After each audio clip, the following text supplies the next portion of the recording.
erzählen. Wir machen uns heute zum Frühstück ein leckeres Pfannenbrot. Teig haben wir schon zu Hause vorbereitet, ist ganz simpel.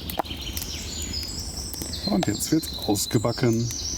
So gibt es gleich noch Kaffee und Kakao.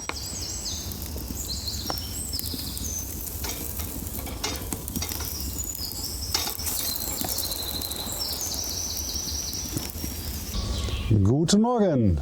Wir sind ausgeschlafen, haben unser Pfannenbrot fertig, Kaffee und Tee stehen bereit und werden jetzt erstmal frühstücken und dann geht's am Shelter weiter, ne? Genau. Wie hast du geschlafen? Sehr schön. Ich war ein paar Mal wach, lässt sich nicht ändern. Trotzdem geht's gleich weiter. Auf jeden Fall.